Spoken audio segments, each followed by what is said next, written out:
اور جس سے تعلق ہے اس کے لیے اپنی ہر چیز نثار کرنے پر خوش دلی اور آمادگی کے ساتھ راضی رہنا، یہ تعلق کی آئیڈیل فارم ہے۔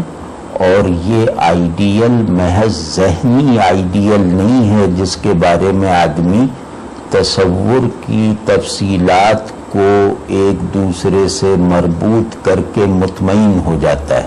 یہ وجودی اور اخلاقی آئیڈیل ہے۔ اور اس آئیڈیل کی جو عملی صورتیں ہیں وہ اس آئیڈیل کو ہمارے لیے حسی، اخلاقی اور وجودی طور پر زیادہ سے زیادہ پرکشش بناتی رہتی ہیں۔ تو ذہنی آئیڈیل اور فطری یا وجودی آئیڈیل میں فرق یہ ہے کہ ذہنی آئیڈیل تصور کے طور پر مکمل ہو کے گویا ہمارے حافظے یا ہمارے ذہن میں نقش ہو کر رہ جاتا ہے اور وہ اپنے حصے کا اطمینان اور قناعت ہمارے ذہنوں کو فراہم کر دیتا ہے۔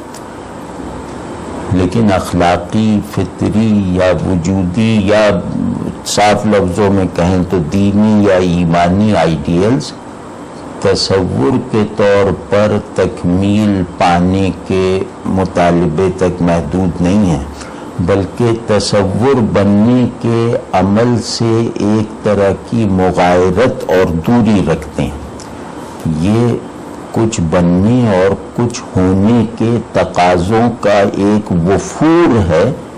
جو ان آئیڈیل سے منتقل ہوتا ہے۔ ہم ویسا ہوئے بغیر، ویسا بنے بغیر اپنے ہونے سے کسی بھی درجے اور سطح میں تسکین حاصل نہ کر سکیں۔ یہ ہیں وہ وجودی آئیڈیل یا نیچرل ریفرنس۔ تو یہ گویا ایثار و تواضع اسی طرح کے وجودی آئیڈیلز ہیں جو وجود کی سب سے بڑی ضرورت اور ذمہ داری کو پورا کرنے کے لازمی ذرائع ہیں۔ وہ ضرورت ہے تعلق کی ضرورت۔ جیسے رسول اللہ صلی اللہ علیہ وسلم کے اسوہ حسنہ سے سرسری سی واقفیت رکھنے والا بھی یقین کی حد تک یہ جانتا ہے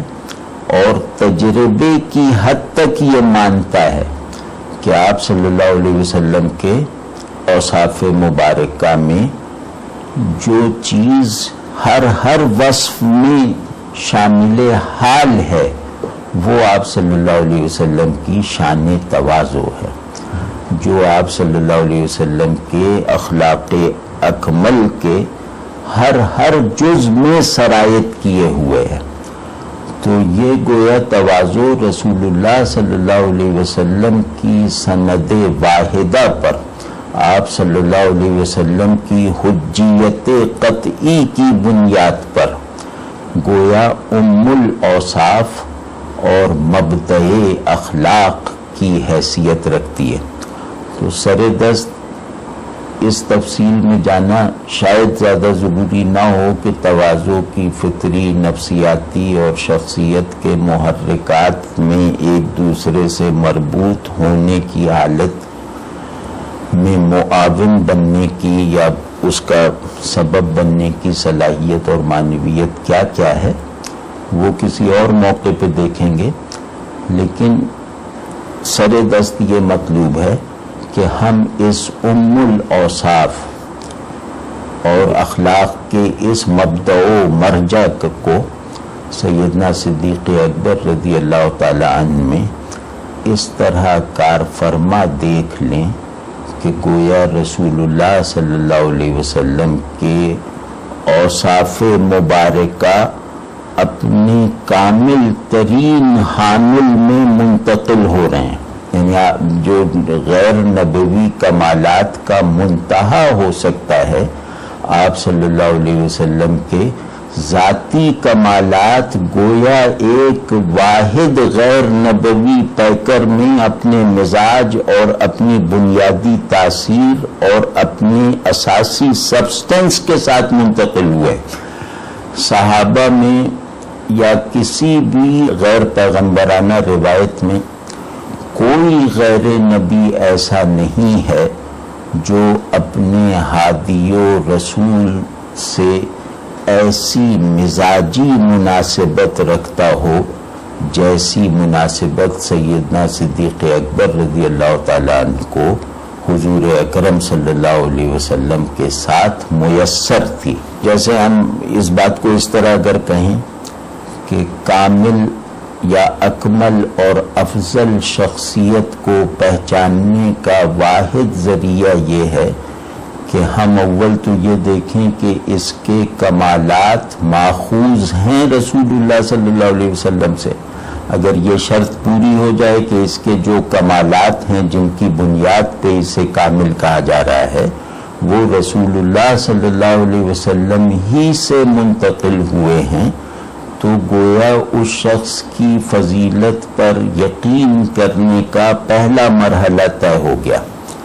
لیکن ابھی دوسرا مرحلہ باقی رہتا ہے۔ وہ مرحلہ یہ ہے کہ کیا اس شخصیت میں ان نبوی اوصاف کا موڈ آف کنٹینمنٹ اور موڈ آف فنکشنالٹی بھی وہی ہے جو آپ صلی اللہ علیہ وسلم کے یہاں تھی، یعنی کیا ان اخلاق کی مزاجی ساخت اور ان اخلاق سے پیدا ہونے والے افعال و خیالات بھی ویسے ہی ہیں جیسے کہ رسول اللہ صلی اللہ علیہ وسلم کی ذات مقدسہ سے اظہار پاتے رہے؟ تو ہم کہیں گے یقیناً ویسے ہی ہیں۔ سیدنا صدیق اکبر رضی اللہ تعالیٰ عنہ کے چاہے طبعی مزاج کا تجزیہ کر لیا جائے، چاہے آپ رضی اللہ تعالیٰ عنہ کے ذہنی اوضاع کو انالائز کر لیا جائے، چاہے آپ رضی اللہ تعالیٰ عنہ کے نفسیاتی اسٹرکچر میں تھوڑی سیر کرنے کی کوشش کی جائے، ہر مطالعے شخصیت کے ہر پہلو سے کہیں بھی کسی طرح کا کوئی فرق و امتیاز نظر نہیں آتا آپ صلی اللہ علیہ وسلم کے بے مثل و مکمل عناصر شخصیت سے۔ گویا اگر کسی شخص کے بارے میں ہم آخری درجے پر پہنچے ہوئے یقین سے کہنا چاہیں کہ وہ کون ہے جس کا اخلاق رسول اللہ صلی اللہ علیہ وسلم کی خلقت اخلاق سے مشابہت رکھتا ہے، وہ کون ہے جو خلق اور خلق دونوں سطحوں پر رسول اللہ صلی اللہ علیہ وسلم سے ایک فنا ہو جانے کی حد تک پہنچی ہوئی مماثلت رکھتا ہے، تو سیدنا صدیق اکبر رضی اللہ تعالیٰ عنہ کے علاوہ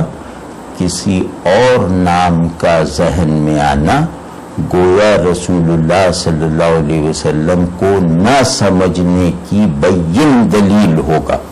مطلب تواضع تو آپ کے وہ اعمال بھی جو تواضع سے صورتاً مشابہ ہیں ان کی ایک بہت لمبی تفصیل ہے، آپ کی سوانح میں دیکھی جا سکتی ہے، اور وہ افعال بھی جو صورتاً تواضع سے مشابہ نہیں ہے ان میں بھی تواضع کی حقیقت چھلک رہی ہو، کمال یہ ہے۔ تو سیدنا صدیق اکبر رضی اللہ تعالیٰ عنہ کے ایسے اعمال بھی جہاں انہیں کوئی فاتحانہ رول اختیار کرنا پڑا ہو، جہاں کوئی انہیں غضب کا مظاہرہ کرنا پڑا ہو، جہاں کہیں انہیں کسی پر سختی کرنی پڑی ہو، وہ ہر کام میں، ہر فعل میں، ہر رویے میں وہ تواضع اپنے پورے وفور اور اپنے پورے ظہور کے ساتھ موجود ہے۔ مطلب اسے پہچاننے کے لیے کسی خاص انداز کی نظر یا کسی خاص طرح کے حسن عقیدت کی ضرورت نہیں ہے۔ اس تواضع کی کارفرمائی کا ایک نہایت ہی منفرد زاویہ میں انشاءاللہ دیکھنے کی کوشش کرتا ہوں کہ جو اس پر نص ہے کہ آپ تواضع رسالت مآب صلی اللہ علیہ وسلم کے احوالی اور مزاجی وارث تھے، وہ ہے جناب رضی اللہ تعالی عنہ کا اپنے بارے میں کسی بھی طرح کی گفتگو میں مبتلا نہ ہونا۔